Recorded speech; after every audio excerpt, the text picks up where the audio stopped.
The next question is question number 10, and the question is show that A1, A2 up to AN form an AP, where AN is defined as below.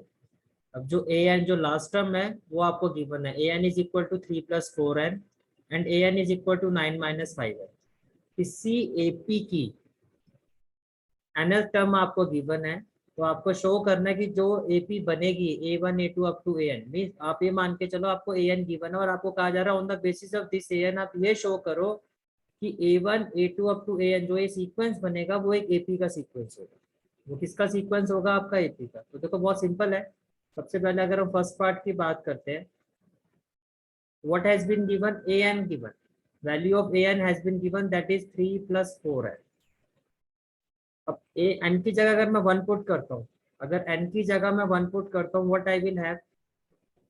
Value of A1 that is 3+4 into 1, 4+3 कितना होगा? 7. Similar way अगर n की जगह मैं 2 put करता हूँ, what I will have? 3+4 into 2, 4 to the 8, 8+3 क्या होगा? 11. ऐसे अगर मैं 3 पुट करता हूँ तो 3+4 into 3, 12+3 कितना होगा आपका? 15. और मैंने आपको पहले भी ये बताया हुआ है कि 3 terms are more than sufficient to find whether the given series is an AP और नॉट. तो देखो A1 आपका 7 है, A2 आपका 11 है और A3 आपका 15 है, right, and so on. Now if I find the value of A2 minus A1, that is common difference, A2 minus A1, it will be 11 minus 4, 11 minus 7, that is 4. And then if I find the common difference A3 minus A2, what it will be? It will be 15 minus 11 and it is also equal to 4. Now as A3 minus A2 is equal to A2 minus A1, so we can say that therefore given sequence is an AP. Given sequence, that is A1, A2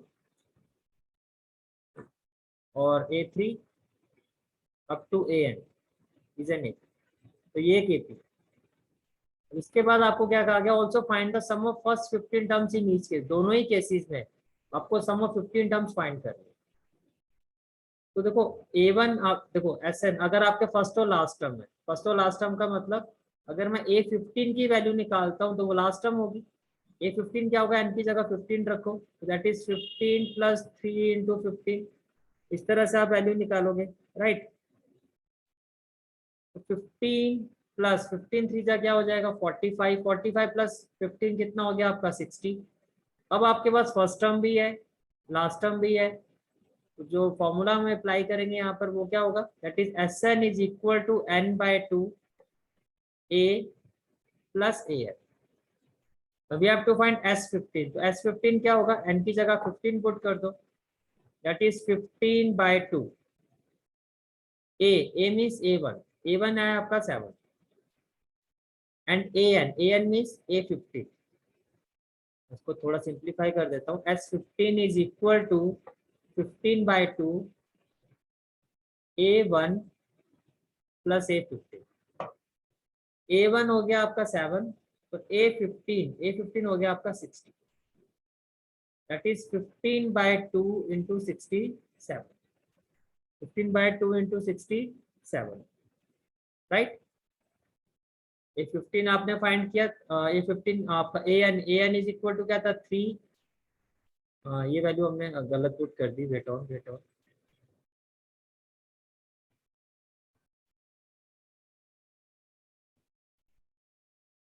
value of A15 will be equal to A15. आपको N की जगह 15 put करना है, that is 3 + 4 into 15. 15 4 = 60, 60 + 3. अब यहाँ पर आप N की जगह 15 पुट करोगे, it will be 3 + 4 into 15, right.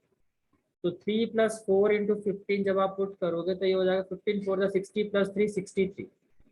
ये 63 होगा, राइट. 63 होगा. तो 63 होने का मतलब ये हो गया आपका दैट 63 + 7 63 + 7 ये हो जाएगा आपका 70। ये कितना हो जाएगा आपका 70, राइट। अब 2 से आप इसको सिंप्लीफाई करोगे, इट विल बी 35। 35 इंटू 15। अब मैं 35 को अगर 15 से मल्टीप्लाई करता हूँ, 15 5 जा 75, 15 3 जा 45 और 7 that is 52। So your final answer will be 525. Your final answer will be 525, and this is the final answer of first part.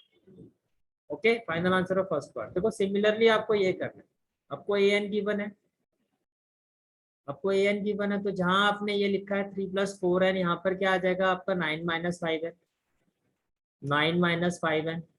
और इसी तरह से फिर आप ये सारी वैल्यू फाइंड करोगे, a1 a2 a3, a1 a2 a3। तो जब आप a1 a2 a3 फाइंड करोगे, but it will B a1, तो ये हो जाएगा 9 - 5, 9 - 5 इंटू 1, ये हो जाएगा आपका 4। a2 क्या हो जाएगा 9 - 5 इंटू 2, तो 9 - 10 क्या हो जाएगा आपका -1। a3 क्या हो जाएगा 9 - 5 इंटू 3, 15, 15 -15 + 9 कितना हो जाएगा -6।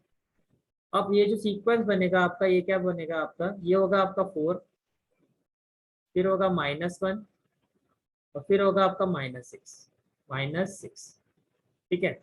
अब a2 - a1, जब आप a2 - a1 फाइंड करोगे, a2 - a1 दैट इज -1 और -4, it will be equal to -1। ऐसे a3 - a2 क्या होगा -6, माइनस माइनस क्या होगा +1, ये भी -5। तो you can see that a3 - a2 a2 - a1 it is an AP। फिर हमें फाइंड करना होगा a15। अब यहाँ इसका यूज करके हम a15 फाइंड करेंगे। We will use the value of an to find a15। अब वो a15 क्या होगा,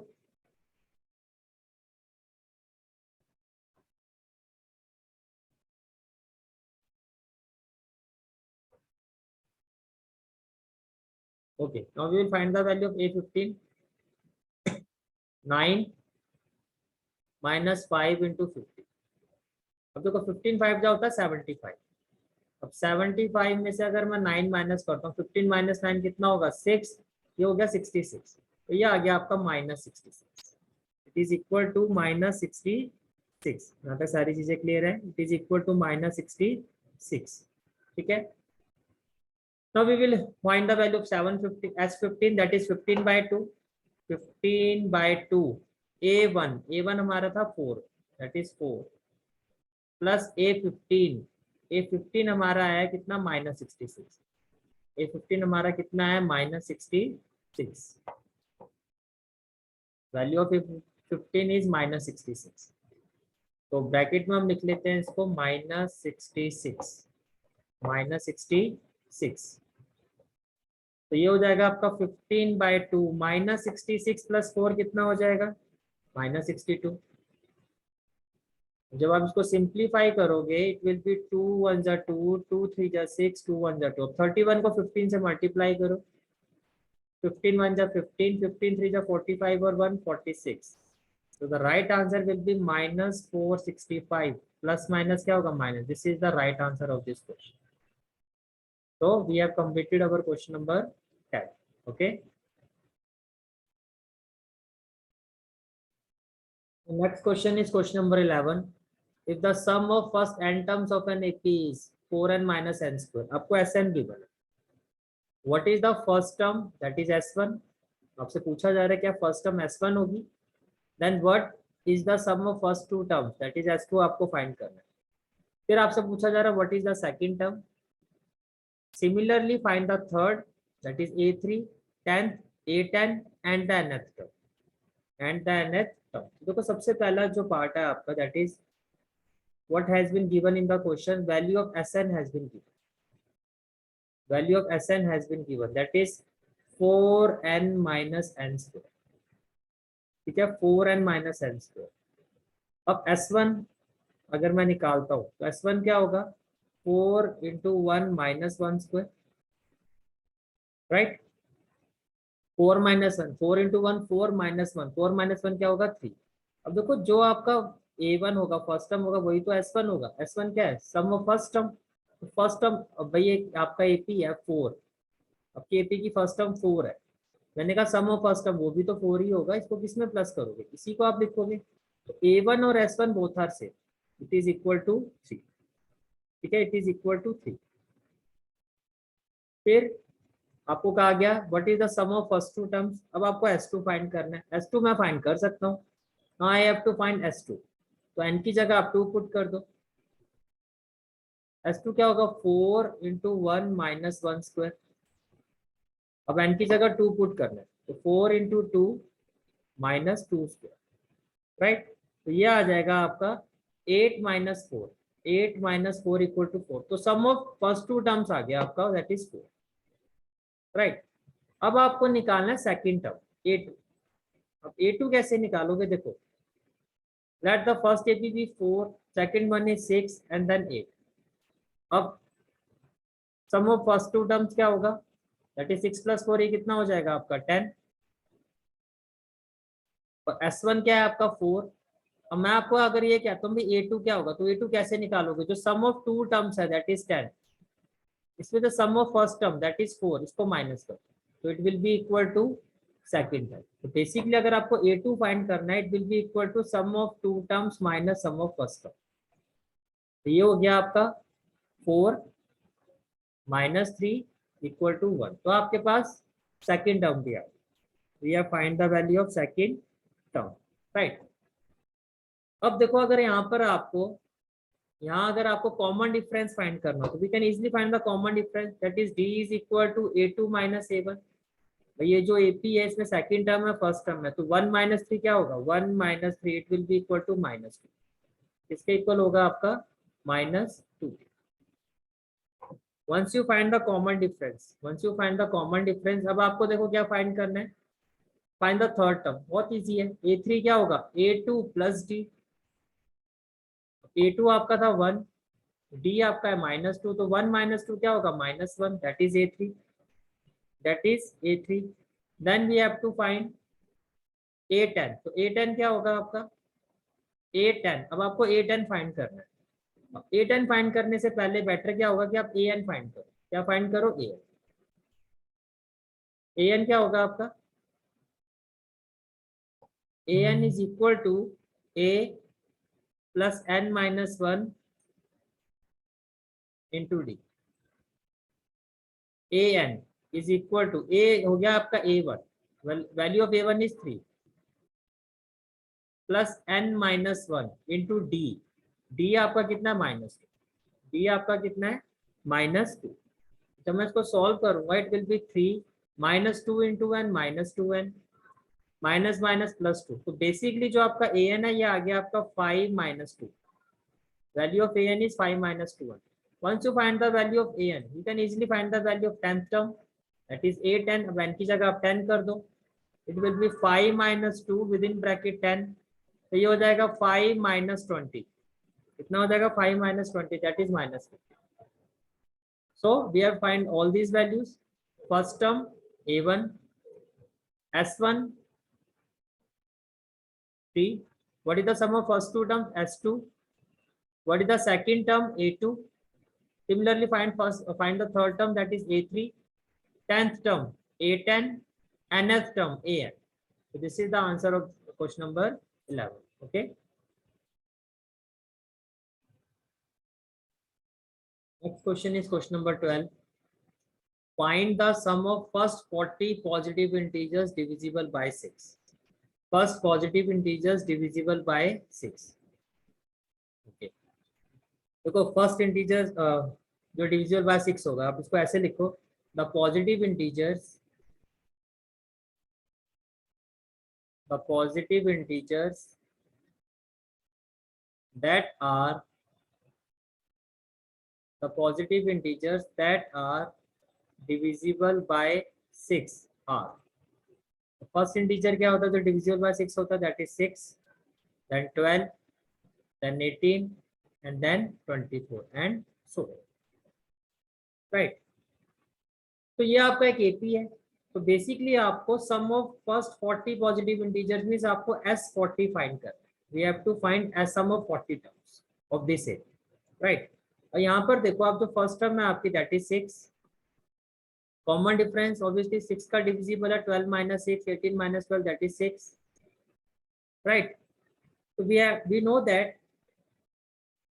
अब आपके पास देखो दो ऑप्शन है, या तो आप पहले ए एन फाइंड करो, या बेटर ऑप्शन क्या है कि we know that S n is equal to, जब लास्ट टर्म हमारे पास एपी की नहीं होती है तब सम ऑफ एन टर्म्स का फॉर्मूला हम जो अप्लाई करते हैं that is n by two, two a plus n minus one into d, n by two, two a plus n minus one into D.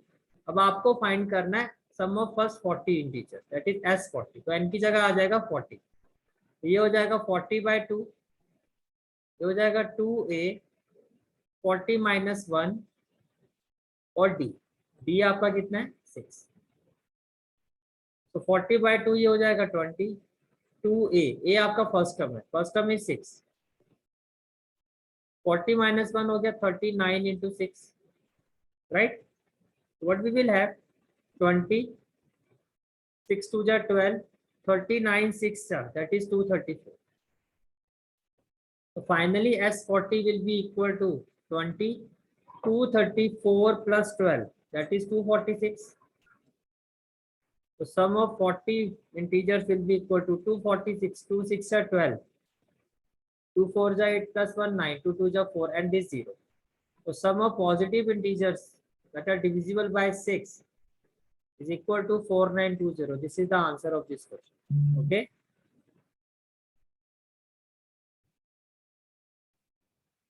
Next question is question number 15.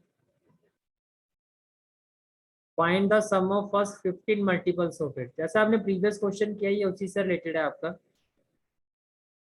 Find the sum of first 15 multiples of it. देखो the multiples of 8 are the multiples of 8 are that is 8, 16, 24, 32 and so on.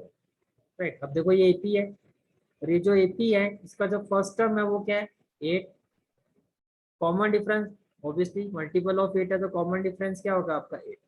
Have to find the first 15 multiple. Again we know that, अब आपको last term नहीं पता तो which formula we will apply here that Sn is equal to n by 2 2a plus n minus 1 into d, 2a plus n minus 1 into d, first 15 multiple that is S15 is equal to 15 by 2 is equal to 15 by 2 2a that is 2 into 8 and 15 15 minus 1 d that is common difference that is 8. So it will be equal to 15 by 2, 8 to the 16, 15 minus 1 14, 15 minus 1 क्या होगा आपका 14, 14 into 8 ये हो गया 14 into 8, तो 14 into 8 हो जाएगा 112, 112, 112. ठीक है. So can I say that S15 will be equal to 15 by 2, 16 plus 112 that is 128. Now after simplify this, what we will have 2 6 are 12, 2 4 are 8.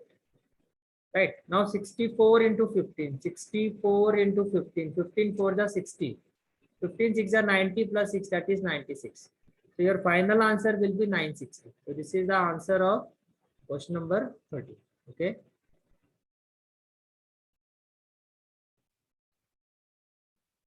The next question is question number 14. Find the sum of odd numbers between 0 and 50. तो अगर आप 50 और 0 और 50 के बीच में odd numbers लिखोगे तो वो क्या होंगे? The odd numbers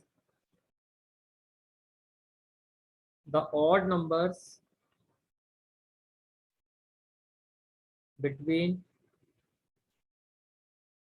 0 and 50 are. पहला ऑड नंबर क्या होगा 1, 1 के बाद 3, 5, 7, 9 सो ऑन, लास्ट नंबर क्या होगा 49. अब आपका फर्स्ट टर्म दिया और लास्ट टर्म दिया, अब आपको इसका सम निकालना. क्या निकालना है? सम. राइट. अब देखो कैन आई से दैट ये जो है आपका वो लास्ट टर्म है that is an, this is your last term that is an. and we know that an is equal to a plus n minus 1 into d. What we are trying to do here or trying to find here कि कितने odd numbers हैं 1 से लेके 49 तक. Means we need to find the value of n before finding the value of sum of odd numbers between 0 and 50. an जो आपकी last term है that is 49. a हो गया first term that is 1. n आपको find करना है. d हो गया 3 minus 1 और 5 minus 3 that is 2. That is 2, right? So what we will have now, 2 within bracket n minus 1, 2 within bracket n minus 1, 49 minus 1 that is 48. n minus 1 क्या हो जाएगा आपका 48 by 2 that is 24. तो टोटल ये होंगे आपके 25 नंबर्स. तो कितने हैं 20. तो basically what we have to find, we have to find sum of 25 terms. और देखो आपको फर्स्ट टर्म भी पता है, लास्ट टर्म भी पता है. तो can I say that sum of n number will be equal to n by 2 within bracket a plus an. We have to find S25. S25 will be equal to 25 by 2 within bracket a. A आपका हो गया first term और last term हो गया आपका 25. तो S25 will be equal to 25 by 2 into 26. जब उसको सॉल्व करोगे 2 1 जा 2, 2 3 जा 6, राइट. ए हो गया आपका फर्स्ट टर्म, ये हो गया आपका first term that is 1 a and last term आपकी 49. लास्ट टर्म कितना आपका 49.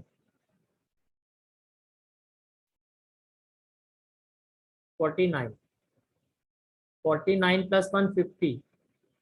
49 प्लस 1 कितना होगा 50.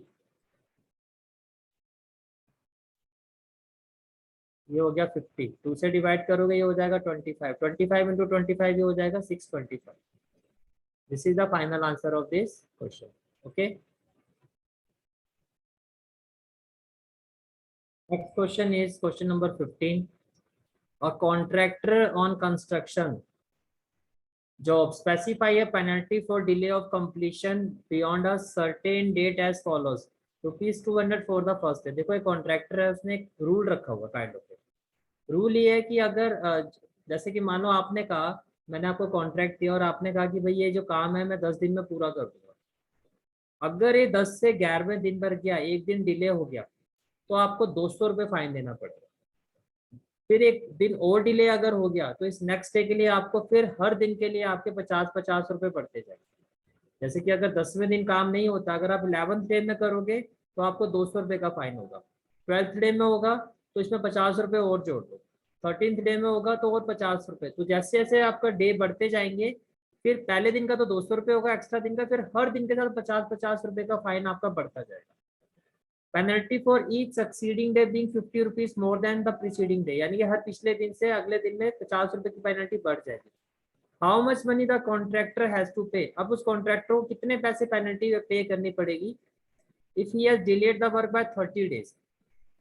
तो जो इस कॉन्ट्रैक्टर के लिए रूल रखा गया था, इस कॉन्ट्रैक्टर को कॉन्ट्रैक्ट अगर 10 दिन का दिया गया था, मान लो, अब वो ये कहा जा रहा है कि 10 दिन में वो काम ना होके 40 डेज में हुआ, तो 40 दिन का ये जो डिले हो गया, तो इस कॉन्ट्रैक्टर को कितनी पेनल्टी देनी होगी, इस कॉन्ट्रैक्टर को कितनी पेनल्टी देनी होगी.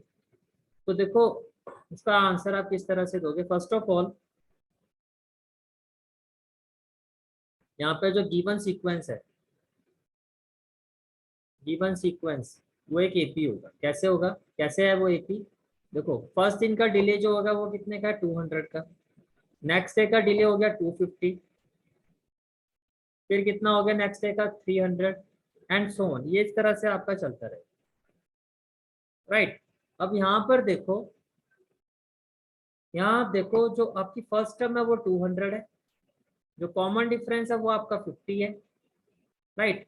और एन की वैल्यू भी गिवन है आपको, 30 डेज डिले हुआ है, तो यहाँ पर एन भी गिवन है आपको, एन इज 30. अब आपको फाइंड क्या करना है, आपको S30 फाइंड करना है कि इस तरह से पेनल्टी देते देते 30 दिन में वो कितनी पेनल्टी देगा, 30 डेज में कॉन्ट्रैक्टर कितनी पेनल्टी देगा. तो we know that Sn is equal to n by 2 within bracket 2a plus n minus 1 into d. n by 2 2a plus n minus 1 into b, right. अब ये हो गया आपका S30, ये हो गया आपका 30 by 2 2a, ए हो गया first term that is 200 plus n minus 1 plus n minus 1, n कितना आपका 30, तो ये हो गया 30 माइनस 1 इंटू डी, डी आपका कितना हो गया 50। जब आप इसको सॉल्व करोगे but you will have that S30 is equal to 30 by 2 हो जाएगा 15, 30 by 2 15, 202 इंटू 2 हो गया 400, 30 माइनस 1 हो गया 29 इंटू कितना हो गया 50, 29 इंटू कितना हो गया 50, राइट। अब ये हो गया आपका 15 with in bracket 400, 29 into 50, 29 into 59 5 जा 45, 5 2 जा 10 और 4 14 1450। तो ये हो गया 15, इनको ऐड अप करोगे it will B 1850 and it will be equal to 27750 and this is the final answer of this question। तो जो टोटल पेनल्टी फाइनली आप इसको कैसे सम अप कर सकते हो, आप इसको ऐसे ले सकते हो, therefore the contractor has to pay rupees 27750 as penalty, okay।